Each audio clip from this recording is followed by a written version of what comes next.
Hi guys, how's it going? Good? Super happy to be here. We're going to talk about blockchain and crypto asset and overall Web3. So basically when I tell people I'm working in crypto assets, they say, oh, you work in cryptocurrency.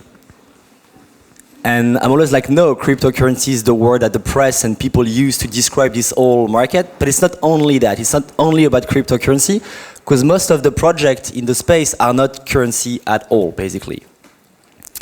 And so most of the time I like the asset class being described as digital assets. It's way more broad, way more large. And into digital assets you can include currencies that have few projects into the space, but also security token and many, many other things basically. So it's way more big and large than just currency. And so where does it take its value? So an asset class like gold basically, or stocks, or bonds, or raw materials, it takes its value from something real, from something deep, you know. And so what basically digital assets take its value from? It's basically from, so let's get back to, I would say 60 years ago, when IBM was created. It was the hardware era. We've been building computers at the beginning without any program, just computer and just devices. And then a few years after, the software era. You have Microsoft building the tools that we know, Word, Excel, PowerPoint, and all the tools that we've been using since, I would say, 3-4 decades.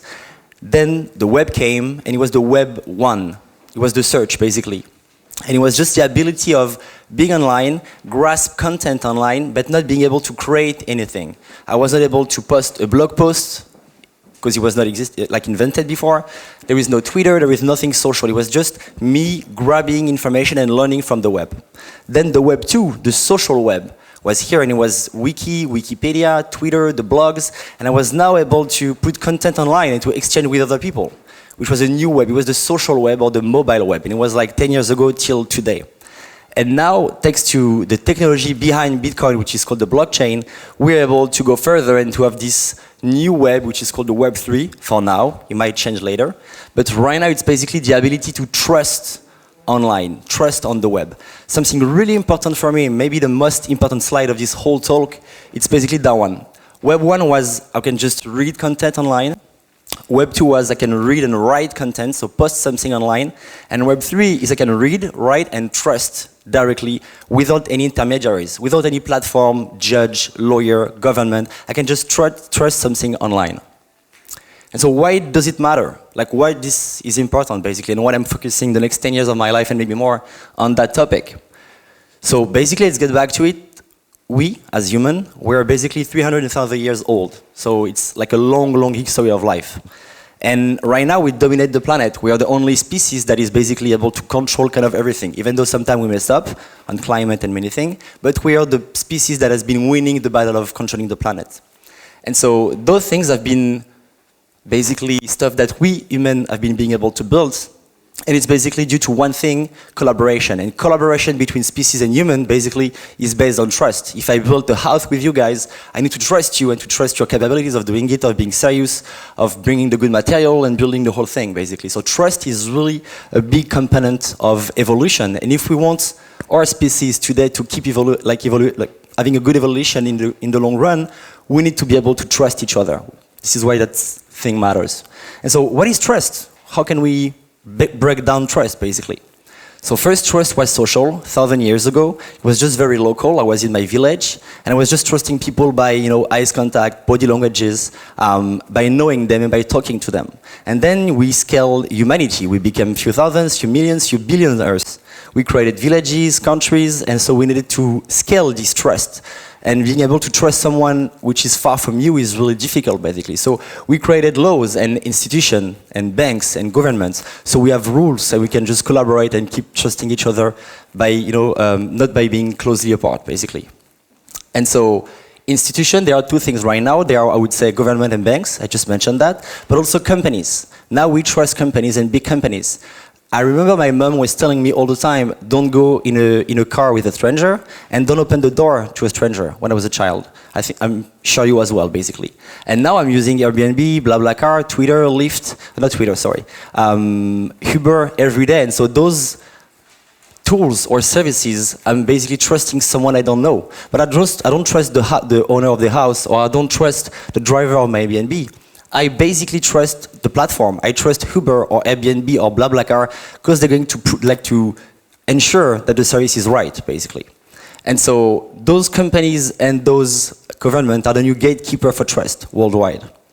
But the thing is sometimes they messed up. Sometimes there is mistakes, basically.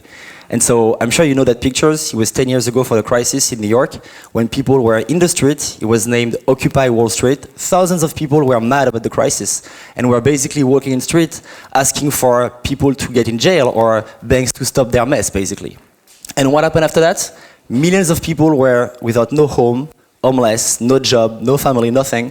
And sadly, the people that have been messing up, so big banks, don't add anything. No one went in jail, no one went in incarceration, they all went away pretty freely. And what did the government, what they do, the government, basically, they've been creating more money to pay back the debt, basically. So this curve is pretty simple. It's the creation of dollar every year since a century. And you can see that in 2007 it was there, so 800 billion has been created. And right after, the double in a year. And right after, 4,000 billions have been created over the past 10 years.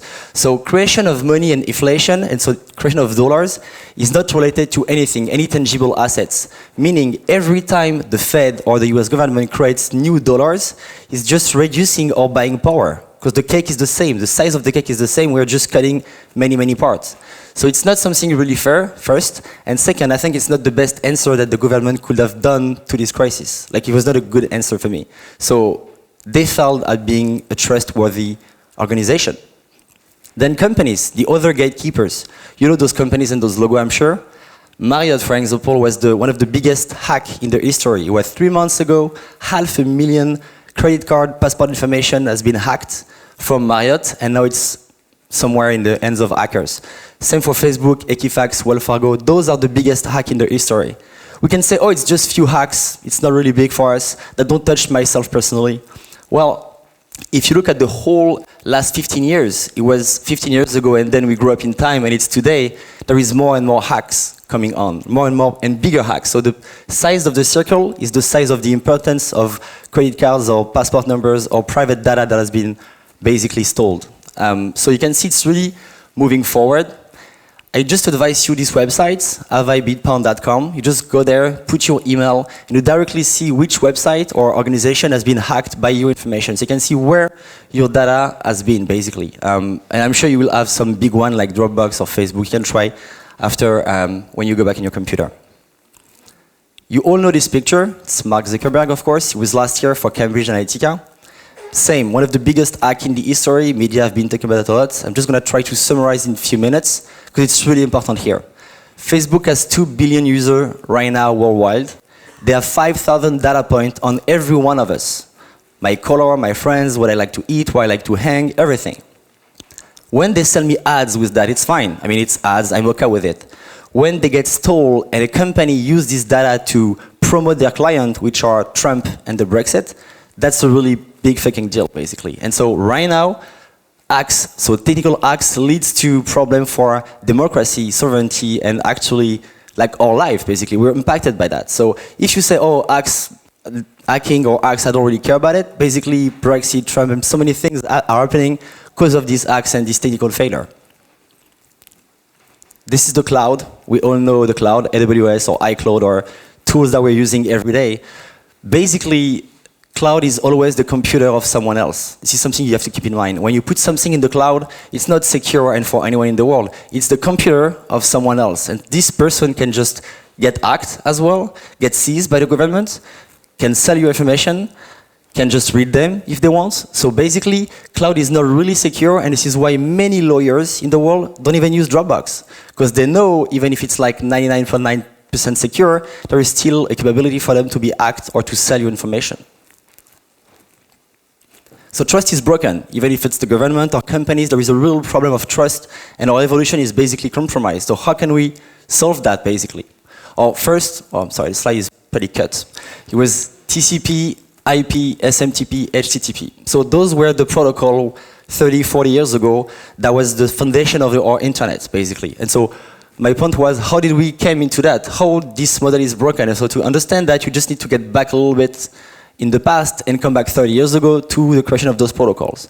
Those protocols were open source. I'm sure you all know HTTP. When you go online, it's HTTP that and then an address, right? If you use an email like Gmail on your mobile, there is SMTP, which is the email protocol, that is just leading the whole email thing. And so those one has been used by a private company that we all know here, basically, the Web2 companies or Web1 companies. And so those companies have been built on top of these free and open protocols, but they have been being built on private models. So it was, business models, so they can win money and just, rise, basically. And we've been loving those companies. I'm a consumer of those companies. But few of those companies, and few more than those one, have become really, really, really powerful. They do whatever they want. They are more powerful than country. They don't even pay their taxes in Europe, as you guys know, which is a big problem. They've been creating the game, the rules, and now they even own the referee. It's not even fair. You cannot compete with them. Even government can do nothing against them. And that's a problem. We've seen that with Cambridge Analytica and with many other things. It's a real problem. So we used to love those companies, and now basically it started being broken, and we all doubt about those companies more and more.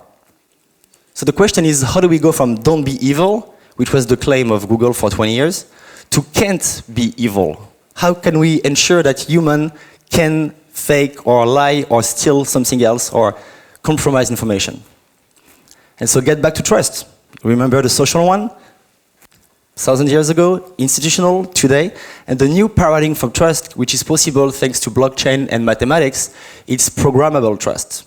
The idea of being able to put mathematics into a protocol that makes basically things infalsifiable, like really true. And so, why mathematics? Basically, if I tell you like 1 and 1 is 2, even if I take a gun and I just, shoot the equation, it will still be 2. So mathematics are infalsifiable, they cannot change, they are true all the time, and it's the same for all of us. If I say 2 plus 2 equals 4, you don't believe me, you believe your knowledge of mathematics. You don't need to believe me that you don't even know, right? So this is the strength of programmable trust. And the first example is Bitcoin. It was 10 years ago, it was the first money or way to transfer value on the internet, and it was Bitcoin. It was based on blockchain, using mathematics. It's a protocol, there is rules. No one in the world can change those rules. If you own one Bitcoin, or if you don't, whatever, at least it's really yours, and no one will change its property, basically. And so now, since few years, so the first one was money and Bitcoin, and there is many other sectors that are being transformed and changed through blockchain, mathematics, and crypto assets. And so those industries that are getting changed are the Web3, basically. And so this is what I'm currently focusing about.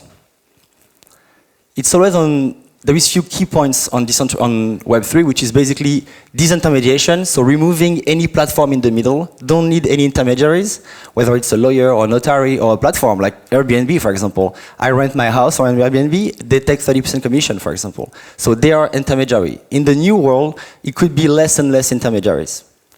Decentralization is the fact that all my data are not hosted in the same server, which basically means it's more secure. If all my life is on Google or Gmail and Gmail gets hacked or gets a nuclear attack or there is a huge climate crisis and Google disappears, my data, my life of data disappears as well. So how can I ensure that nothing will disappear? It's by decentralizing stuff. And decentralization is basically the idea of not putting something in one place, but in a million places, so it's basically unbreakable. Automation is the thing that you might know with smart contracts. I'm sure you've been hearing about that. Who has been hearing about smart contracts in the room? Cool, yeah, a lot of people. It's basically the idea of having a contract which is tied to code, and if something happens in the contract that led to an action directly in real life. Best example, I take a flight almost every week now. Imagine I'm going to New York tomorrow, my flight is late, I would like to get some money back because the flight was late, so I'm going to go to Air France guichet, wait an hour, fill some paper, and maybe I'll get like 50 euro back. There is a new insurance right now which is available, and you can just pay like few bucks per month, and if my flight is late, they will directly tell the insurance company I'm going to get paid back in a few seconds without filling anything, waiting the queue or anything like that. So this is automation, and this is smart contracts, basically. And then trust, I've been talking about that a lot. It's the idea of trusting someone or something online without even knowing them or needing their passport or their, whatever information. It's just like trust directly in the protocols. Few examples that may sound familiar to you. Here it's Dropbox. I'm sure we all know Dropbox here. Public company, listed last year. $10 to $15 billion valuation, depending on the market, because it's really moving these days. But Dropbox is a company where you can host your file for like $10. You have a tera of data, and you can just host everything. The competitor of Dropbox, his name is Filecoin. It's a decentralized protocol, decentralized company and services, where we can just host your content online exactly like Dropbox, but it's 5 times cheaper, and it's not centralized. People that will host your personal picture, your data, your file, are people like me and you on our computer without even knowing it and without having any ability to read the content. Meaning, I put my picture of like, I'm gonna be in Hawaii this holidays, for example. All my pictures in Filecoin, they're encrypted, devised in many million of small part of data, and they are in your computer. And you guys are gonna rent your hard drive of your computer or your iPad memory or your phone memory, so I can rent it to you. And the Filecoin coin, so the money of Filecoin, will reward me for that. So if I participate to the network and I get my computer to people so you can use my hard drive, I'm going to be able to get money from that. And this money will be the coin of Filecoin. I won't be able to buy things with the coin. I can just change it into dollars anytime I want, 24 hours 7, every day of the year, pretty easily. So this is one model of removing an existing company and having a decentralized protocol that could do better, more secure, cheaper, and in fact, a revenue for any human that have a computer to rent, basically. Who knows Maker here in the room? A few people? Cool. I'll be super quick on that. Maker is basically a stable priced currency, meaning it's just tied to the dollar. So one DAI, which is the currency of Maker, so DAI is D-A-I, always worth $1 all the time. Even though Bitcoin goes 5,000 to 20 to 5, we don't even know. That one is always stable, thanks to a lot of algorithm and an automatic central bank that have been designing into code. And so basically, Maker allows countries in the world that don't have a stable currency. So in France, we have yours. We're lucky. You go in South America, you go in Africa. There's a lot of country. Zimbabwe, for example, they have $1 billion bill that just worth few cents, basically. $1 billion bill. So since few decades, so many money has been printed in this country that the whole money is, invaluable now. So for these people, and for the 50 people that are unbanked, 50% of people that are unbanked in the world, so the half of the world which is unbanked, it's really interesting and powerful. So it's an interesting concept. They are not the winner in the category, but there is few people working on different projects, and Maker is one of the big ones, basically. Textile is a small seed-round company. They've been raising a few millions. It's just 10 people in San Francisco. It's a really early project. But they are building decentralized and secure social services. So imagine a Facebook in 10 years that is not owned by Facebook, but is owned by users, basically. So you can have access to the protocol and post your picture and share your content and do everything like on Facebook, but no one is going to push you ads, and no one is going to be able to reach out to your content and sell it. And so it's a way more fair way to connect the world, basically. So Textile is one of them. There is many other examples, but it's a really interesting product. They've been starting with photo. They are adding notes and many things. And there is a lot of developers in the US that are building tools on their API. It's open, so if you're an engineer, just go check what they're doing. It's really amazing. And it's basically the idea of a decentralized future, even in a social network, which is really key to me. Erasure. It's still cut. Erasure, it's basically a new kind of idea of businesses that was impossible before. Erasure, it's a bit sci-fi, so I'm going to try to explain that briefly. But today online, I can post kind of everything I want, anonymously or with my name. I can post on Reddit, I can be anonymous on Twitter, I can spread rumors, I can spread fake news. There is no bad incentive for me doing that. So I cannot be punished for publishing fake things online. Blockchain and cryptocurrency and crypto assets allows a new kind of paradigm, which is negative incentive online. If I do something bad online, if I post the wrong information, I can be punished directly in the platform. And so what is Erasure? It's a marketplace for information. Imagine Airbnb or Uber, you can rent house or car, but here you rent information, you buy knowledge. If you're extremely knowledgeable in sports and betting, in stock market, because you're a developer working on a lot of algorithm to guess where the Apple stock's gonna go, like up and down and stuff like that, but you cannot leverage your own information because you don't have any money. Imagine you're a 20-year-old engineer in India and you have $1,000 in your bank account, but you know that Apple's gonna go down or gonna go up. or the sports game, the winner will be that team or that one. You cannot leverage your knowledge with just $1,000. So what do? You go on Erasure, you create your profile, you stack a bit of your own money, like a few $100, for example, and you sell your information to bigger people that have bigger, I would say, bigger wallets or more money than you, and they can bet on your behalf. And if you're right, you get a piece of the money, or a cut of the money. If you're wrong, the money you've been stacking at the beginning get burned directly. So it's basically, and also you have rates on the platform, meaning I'm a good, I predict good things on the platform, so I'm going to have a good rate on the platform, so people know that my guess or my hypotheses are always good or kind of always good. And again, if I fail, my money gets burned. So this is my incentive. If today every news, like fake news, if you need to post $1 or $2 for a fake news, there won't be any fake news. If you add a model of negative incentives to content online, there is no more fake news. It's like email. Today there is 1,000 of email. You receive like 100 of email every day. If on your email you will be able to not having spam, it will be way better. It will be fixing email, right? Because email kind of sucks right now, even though we still use it. It's kind of crowded and busy and spammy. If you add 1 cent every time you put an email online, all the big, mass emailing and phishing and spamming will be done because those people wouldn't be able to pay $1, like a cent for sending an email, right? So this negative incentive is the way to reduce bad information and bad things online, basically. These are the few companies that are leading the Web3. It's like if I showed you maybe like Google and Amazon 20 years ago. These are the companies that have been improving this whole market. It's really like new and it's a spark in the whole wood. It's really, really new. But these are the leaders right now. They might die in a few years. Maybe they are the MySpace of the Web3. Maybe they are the Yahoo of the Web3. No one knows. But right now they are the leader. And basically those companies are going to be surrounded by many, many new projects. And no one here in the room knows what the next company will look like. It's like 20 years ago when we had internet, it was impossible to starting the internet by inventing Twitter. To have Twitter, you need to have internet, understand it, have new behavior, then have maybe MySpace, then Facebook, and then the concept of Twitter comes naturally. It's exactly the same here. No one knows what's the future in the Web3 space is going to look like in 5 years or 10 years. No one knows because we're not there yet. And 15 years ago, inventing Uber or Airbnb would have made you rich, but no one did, basically, because it was just so new. Basically.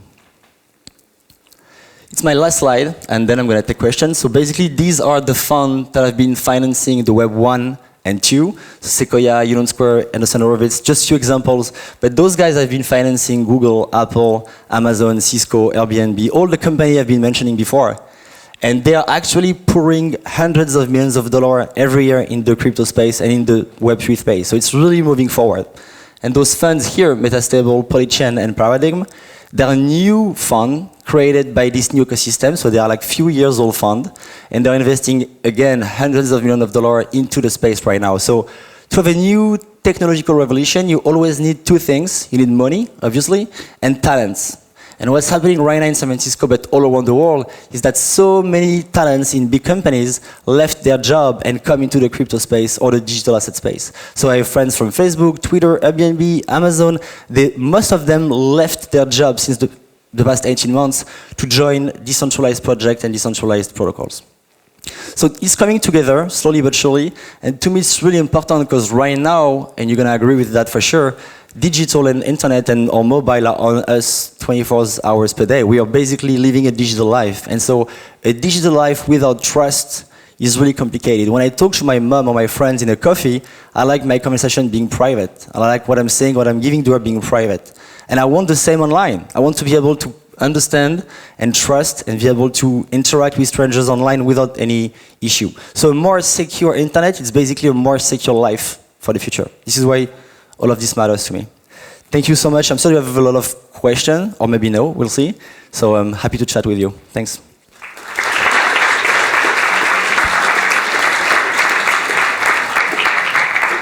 Who has a question? Ok. Alors, je fais quoi avec ça? Wow. Ah, je peux parler? Wow, incroyable. Fort. Ok. Salut Cyril. Sorry, let's speak in English. Hi Cyril, thanks for the presentation. I love the slides. I have two questions about crypto collectibles. The first one would be, when do you see the timing, like the next momentum of crypto collectibles coming? And the second question is, of course, Fred Wilson said, okay, like the next big use case around crypto could be crypto collectibles after currencies. Putting an asset on smart contract, anyone can do it in like a few hours. And when we look at crypto kitties, we now have a population of kitties of more than 1 million kitties. And so my question is too much supply going to kill crypto collectibles? And could branding for crypto collectibles be the key to kickstart a transaction and save them? Yep. So it's a big question. I'm just gonna get back to the beginning. So collectibles for those, do you know what is a crypto collectibles? Not really. It's the idea of, Panini cards or pugs or avatars or cards that we used to play when we were a kid. So collectibles. People collect stamps, people collect bottle of whiskey, whatever they want basically.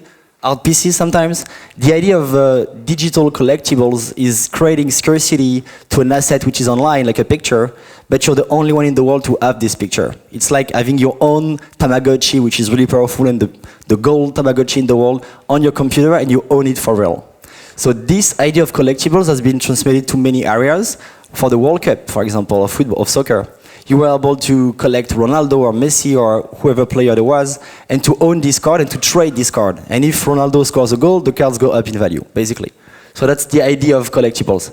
I really think that was the first consumer use case of that. So we saw 2 years ago, CryptoKitties was the first example. But in the same time, I think the biggest threat to collectibles is the fact that it's so complicated to buy collectibles. Like, if you have a little brother of 15 years old, he would love to collect Pokemon online, for example.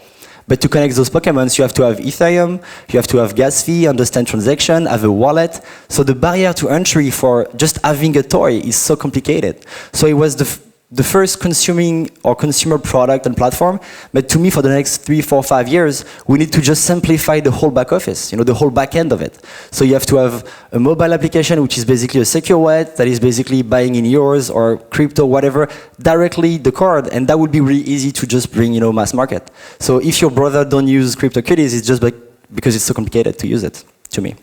Then, when it's going to succeed, I don't know, no one knows, I would say, maybe a few years. We just need to make the whole first steps way more easy, or easy to use at least.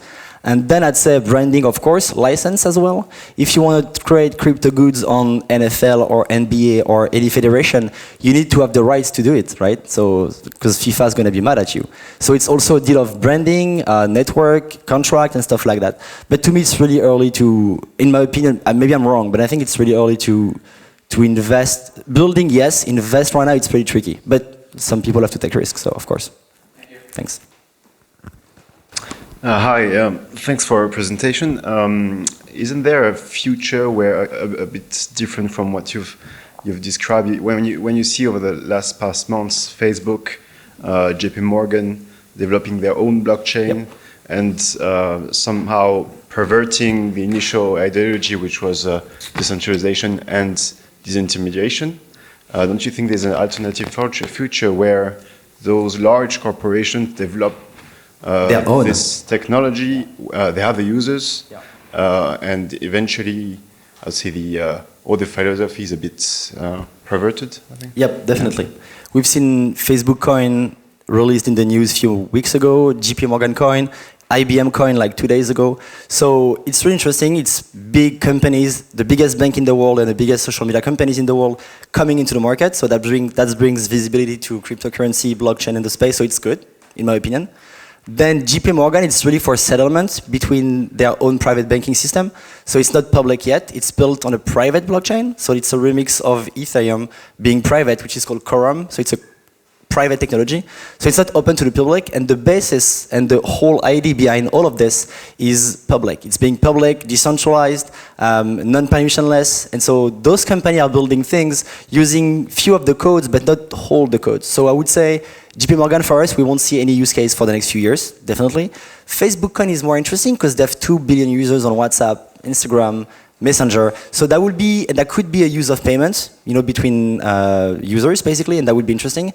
The thing is, it's not going to be decentralized. So the idea of Facebook, coin, and it's not public yet, and no one knows, but it's just guess from me, is that they are going to put $1 billion somewhere in their account, create 1 billion coin, and then spread the coin, which means that the coin is tied to $1, for real, but not decentralized. If the bank goes down, if the dollar goes down, if there, many things can happen. So it's not the vision of decentralization like Bitcoin is, or Maker, the example I showed before is. So yes, we need to look closely at what they are doing, but one, it's not really what it should be, so it's not a good approach to me. And then second, I'm not sure people will trust Facebook enough in the next few years to use their currency more than dollars or many other options. So maybe consumer will say, oh, Facebook is launching a coin, that's great, I'm going to use it and pay every day with it. Amazon could do that in the next few months as well. WeChat as well and stuff like that. But I'm not sure those big corporations now are in a position to launch new products that could make them way more powerful than they already are. Because we are all kind of scared of their power right now. And I think this mindset is really new. It's been like 2 or 3 years. Like 5 years ago, I was not even caring about Facebook being the most powerful company in the world. Now I see the limits of it. I've had some personal issue with big companies, so I was in a lawsuit in the US 3 years ago personally on my company, not me, but the company. And so I went into the judge and the convocation, and they had a box of paper, and it was my 10 years Gmail history. All my mail I sent to my mom, friends, girlfriends, everything was printed in front of me, and it's just legal. It's called a subpoena. It's when a judge say, oh, you got to get naked, and we're going to see all your life to see if you're guilty. And so when you leave that and experience that, you're like, oh, I'm not sure I want a future where we can just, brag all my past in front of me and judge me for that. You know what I mean? And it was supposed to be private. It was my email on Gmail. So all of those things I think are more and more clear to people and consumer. And I think it will be hard for those big companies to get adopted because now we know that. We know that they are not extremely perfect all the time, basically. Not sure it's clear, but you see my point. Cool. Anyone?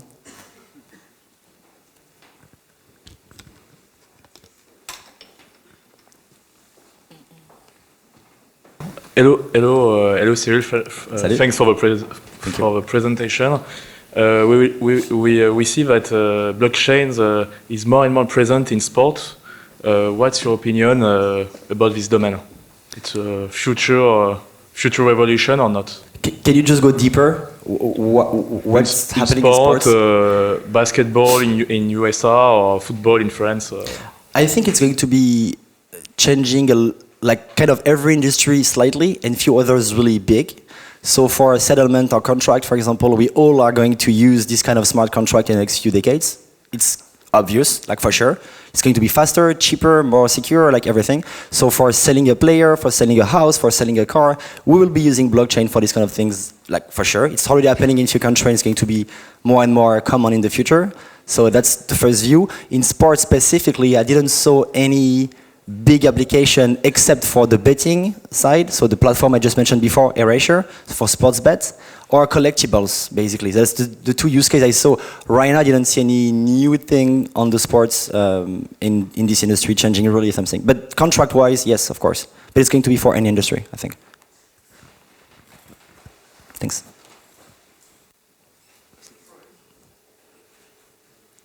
C'est en mousse, je crois, ça va. Merci. Hi Cyril, je m'excuse d'avance pour l'accent anglais. Welcome. With Star Chain Capital, how do you choose your next investment? I know that you are focused on protocol. We are in a market where there is a lot of money, but not a lot of good project. Yes. So how do you choose your next investment if it's not private? It's really different to me from being a traditional VC. I've never been a VC in my life. I've been investing as an angel investor in a few companies, but that's it. When I invest in a company, since the past 5 years, I just read the deck, meet the entrepreneur, take an hour, and have a guess of, okay, I'm going to do it or not, basically, in an hour.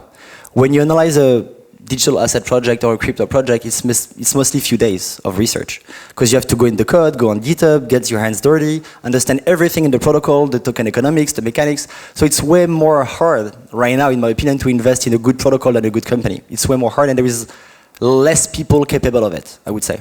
And so we are 5 people right now in Star Chain Capital, 5 partners. So we all discuss and analyze all the project. There are 3 engineers that really got deep in the project. So technically, check the code, see if there is holes, if it has been built correctly and everything. And then we just see how big is the market, if we see a real evolution. If it goes into our thesis, which is a lot of asset class or a lot of platform will be decentralized in the next few years. So if that goes in that thesis, if the company is well built technically, if the team is great, if everything makes sense, we basically go. Yeah. And when we mention infrastructure, because we invest mostly in protocols and infrastructure, it's not always technical. We invest in Coinbase, for example. Coinbase is a big company, it's not even technical, it's just the NASDAQ for cryptocurrency, right?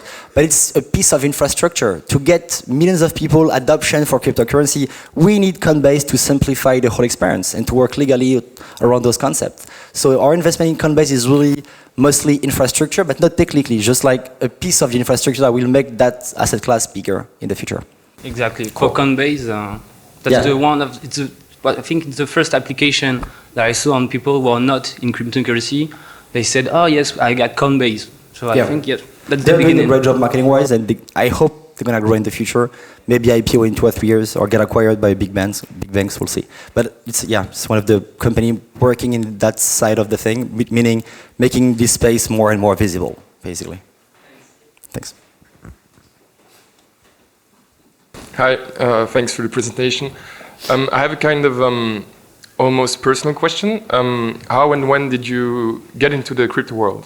Yeah, pretty late, comparing to my friends. I first bought Bitcoin in 2013 without knowing anything. It was just like, oh, I have a bit of cash. I don't know real estate. I don't have enough money to buy a house, basically. So let's buy a few Bitcoins, basically. So that was the first idea.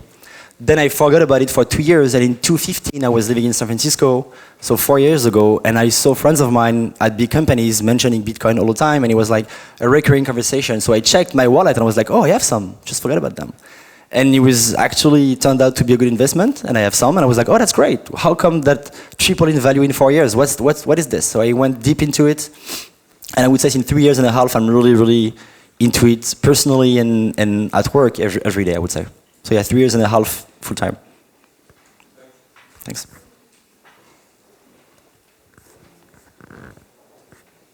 All right, I have 2 questions. The first question is, when will the market turn and start to go up again? Sorry, can you do it again? When will the market turn and start to go up again? No one knows, basically. The market is, of course, extremely volatile, and this is kind of normal when you open a market to public. There is FOMO, media, people come, join. So without any intrinsic values, the whole market went from $100 billion 18 months ago to almost $1 trillion 9 months ago. And it's back to 130 billions. So it's like, down from 80%. So no one really knows. It's a mass effect, I would say. So we should look at Bitcoin, for example, more as a social network model than a really currency model, meaning more people use Bitcoin, more it's useful. When I was on Instagram and there was just like 1,000 people on it, it was just boring because I was the only one on Instagram of my friend. Now everybody's on Instagram, so the service gets value and is more and more important to me. That's the same with this kind of thing. So it's also related to intrinsic value and technological revolution, but also to the number of people using those, basically. So more people use Bitcoin, more the Bitcoin is going to grow, basically. So no one knows. It could be 6 months, it could be 3 years. No one really knows.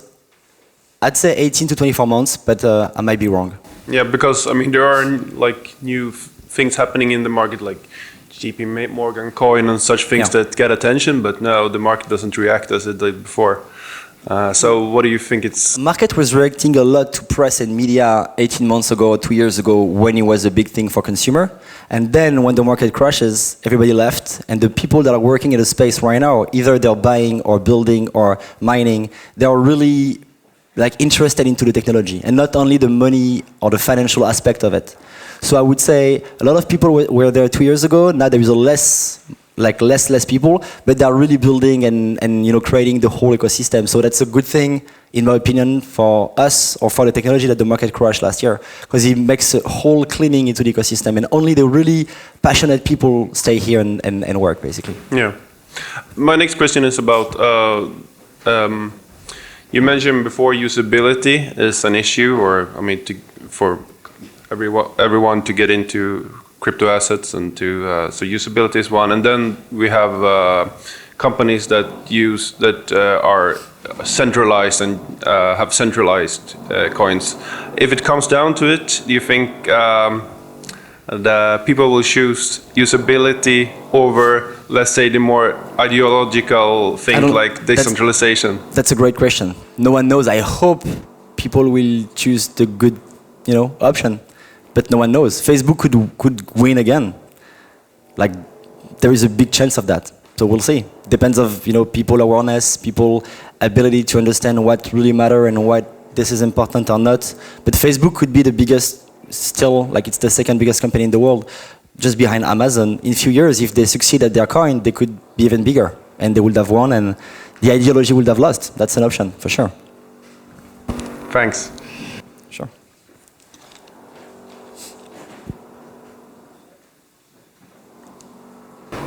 Hi.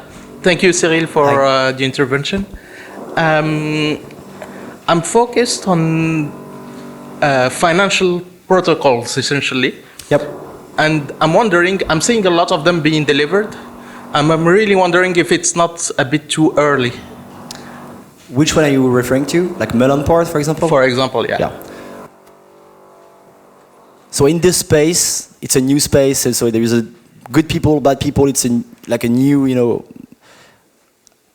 I would say there is a lot of cleaning to do, and so since few years we've saw so many projects raising money and being scammed at the end. Melonport is one of the only projects that have been raising an ICO 3 years ago and is delivering its protocol on time, which is actually amazing to me. These are people from Goldman Sachs, so these are people from an old system, which is the banking system in the US, and they've been seeing a big opportunity in decentralize the whole financial market. And so what Melonport does, it's basically you can create a fund or hedge funds in few clicks online with the custody, compliance, LP management, everything is just based on the protocol. Creating a fund right now, it's almost like it's 100K to 300K to create a fund. With Melonport, it's just a few minutes and a few bucks. So the cost for creating the barrier to entry to create a fund is just amazingly high. So there was a good sector to be disrupted by blockchain, basically. And what they did, so raising in time is amazing. The question you have is the market ready for that? Yeah. I mean, we'll see if they have customer. I think they have few already. I think it's starting slowly. We'll see where it goes. I'm just actually extremely proud of the fact that they've been delivering on time. It brings more credibility and more truth into deadline and release and stuff like that. So I think it's a good thing. Then are they going to succeed? We'll see. And I hope for them. They are a cool team, good people, so we'll see. They're based in Switzerland. Yep.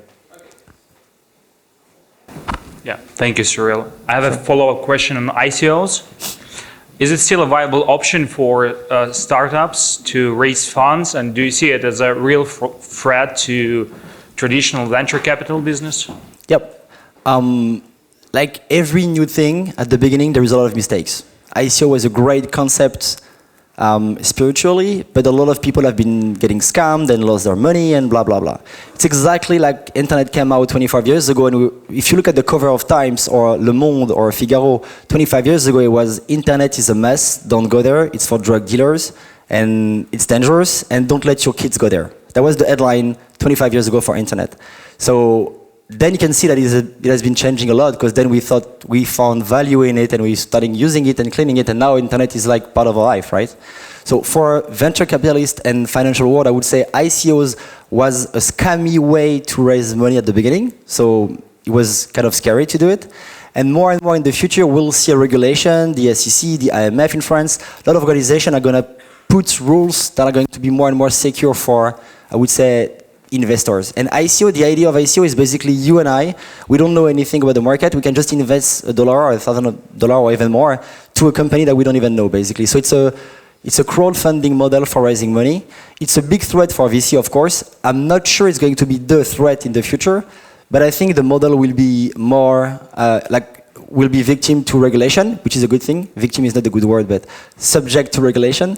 And then it's going to rise again. So if you look at the curve of ICOs in 3 years, it has been booming, coming down, and I think it's going to slightly, in the next few years, coming back. Because it's a great way to raise money if you have a consumer product or a community-based product, basically. It's like, those platforms of crowdfunding.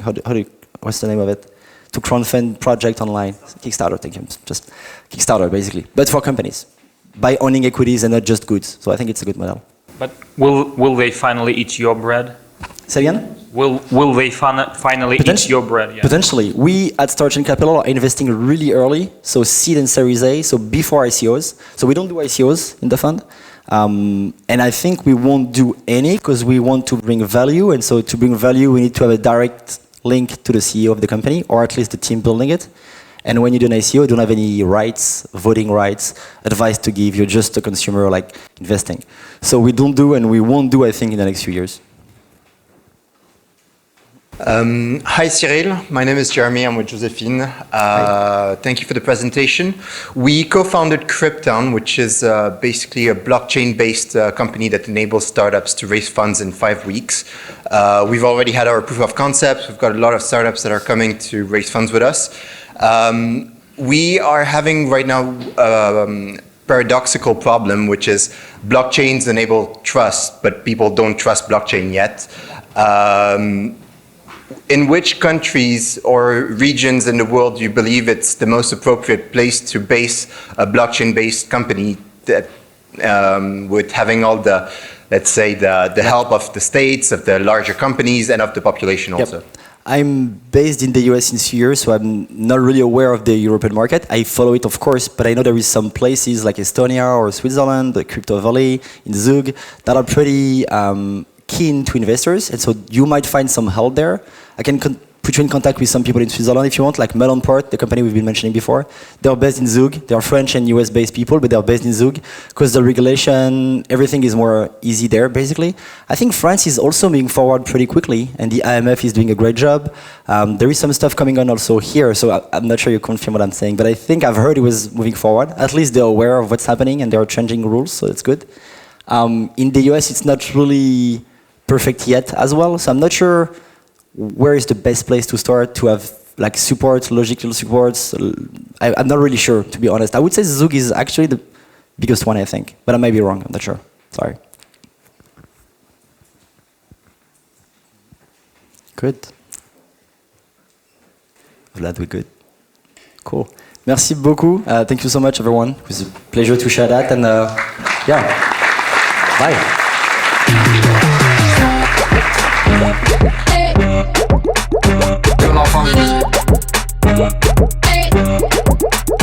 Que l'enfant